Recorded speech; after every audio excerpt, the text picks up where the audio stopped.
नमस्ते, स्वागत है आप सभी का सर्विस नेक्सस पे। आज हम बात करेंगे फ्रेंच क्लासिकल मेनू। जी, जो भी होटल मैनेजमेंट करते हैं ना, उनको फ्रेंच क्लासिकल मेनू क्या है, ये ज़रूर पता है।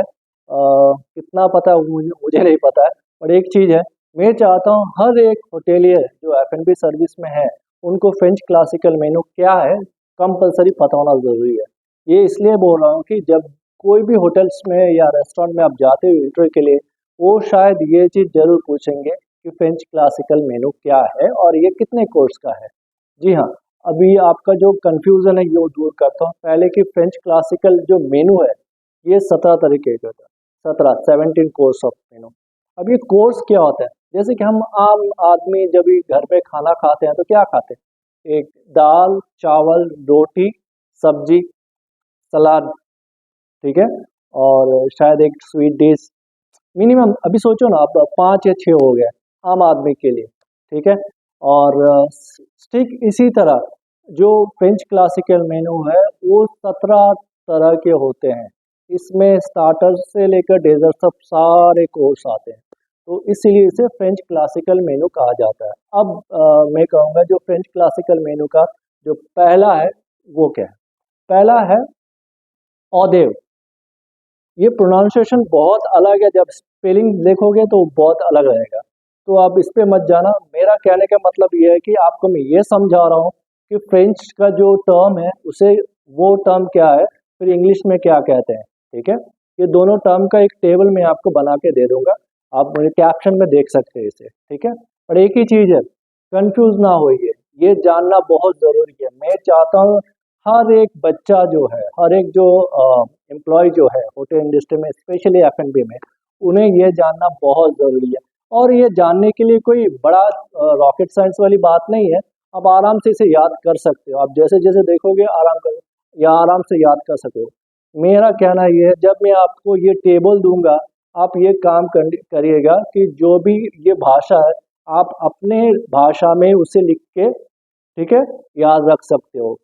एक चीज़ अपने भाषा में, और जो एग्जैक्ट इंग्लिश में या फ्रेंच में जो है वो आप लिख के रख लीजिए, ताकि आप जब इंटरव्यू देने जाओगे या कभी किसी, हो सकता है 5 साल 10 साल के बाद आप मैनेजर बन जाओ, तो आपको आपके कलीग को बोलना, ये एक्सप्लेन करना ज़रूरी होता है, ठीक है।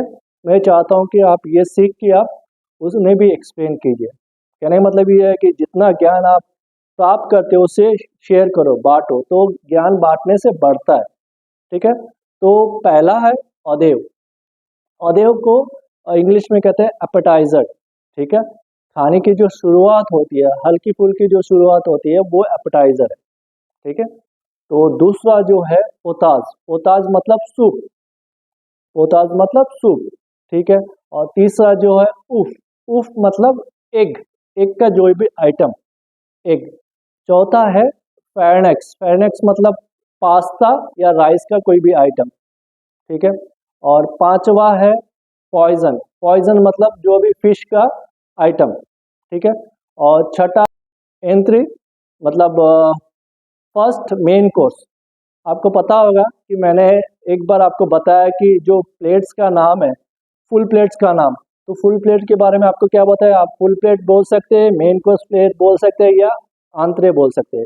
मतलब मेन कोर्स का पहला जो है ये आंतरे से स्टार्ट होता है। जैसे कि आंतरे में मैंने बताया था, आंतरे जो है पहला मीट कोर्स है, मीट कोर्स।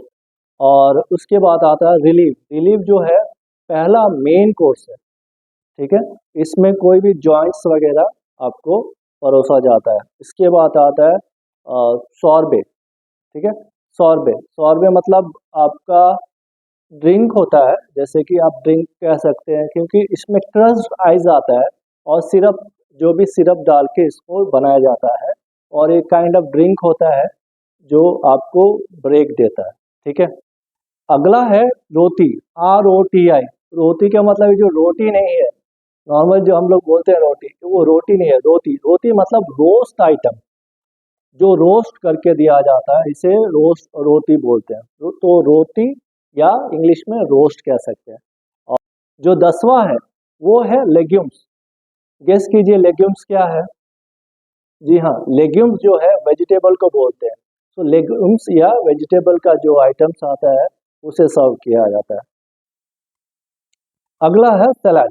सलाद तो पता है आपको, नॉर्मल जो सलाद सर्व करते हैं, डिफरेंट अलग अलग सलाद आते हैं, बट सलाद का जो इंग्लिश वर्जन है सलाद बोलते हैं। उसके बाद है कोल्ड बुफे और बुफे फ्राइड, ठीक है। इसमें जो है कोल्ड मीट सर्व किया जाता है। और इसके बाद है आंत्रमेट्स या स्वीट्स, तो जो भी मिठाई का है स्वीट डिशेस इसमें सर्व किया जाता है। इसके बाद है सेवरी। सेवरी में मतलब कैनापेस एक्सेट्रा सर्व की जाती है, ठीक है। इसके बाद आता है फ्रोमेज। जी हाँ, गेस कीजिए फ्रोमेज क्या होता है। जी हाँ, चीज़ को फ्रोमेज बोलते हैं। तो इसमें चीज़ के आइटम्स सर्व किए जाते हैं। और एक बात मैं कहना चाहूँगा कि हर जो डिशेस है इसके दो दो एग्जाम्पल में आपको मैं शेयर कर दूंगा, तो आप थोड़ा देख लीजिएगा इसे। और हो सके तो आप गूगल में इसका इमेजेस देख लीजिए। आप जितना ज्ञान बटोर सकते हो उतना अच्छा आपके लिए, ठीक है। तो बेसिक जो है आपको 17 कोर्स फ्रेंच क्लासिकल मेनू का मालूम होना बहुत ज़रूरी है।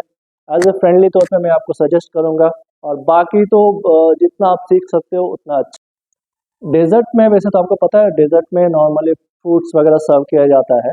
और उसके बाद जो है बेवरेज, जो 17वां लास्ट है, बेवरेज को वो फ्रेंच टर्म जो है बॉयसन भी बोलते हैं। तो बेवरेजेस में कॉफ़ी एक्सेट्रा सर्व किया जाता है। तो ये हो गया आपका 17 course of French classical menu. जी हाँ, इसे आपको याद रखना बहुत ज़रूरी है। इसका जो चार्ट जो है मैं कैप्शन में देख सकते हैं, और इसका एक इमेज भी मैं आपको शेयर करता हूँ। और हो सके तो इसको अच्छा से रट्टा मार के अपना कंप्यूटर जो दिमाग है उसमें फीड कर लीजिएगा, वो बहुत ज़रूरी है एवरीवन, सभी के लिए। फिर इसमें आप हिस्सादारी मत करना, hotel management non hotel management ऐसा कुछ नहीं है। जब आपको जॉब की ज़रूरत पड़ेगी, जब आप जाओगे जॉब अप्लाई करके होटल में एचआर से मिलने, एचआर ये एक सवाल ज़रूर पूछ सकता है। इससे ये मालूम होता है कि आपके अंदर कितना टैलेंट है, ठीक है। All the best guys, thank you so much.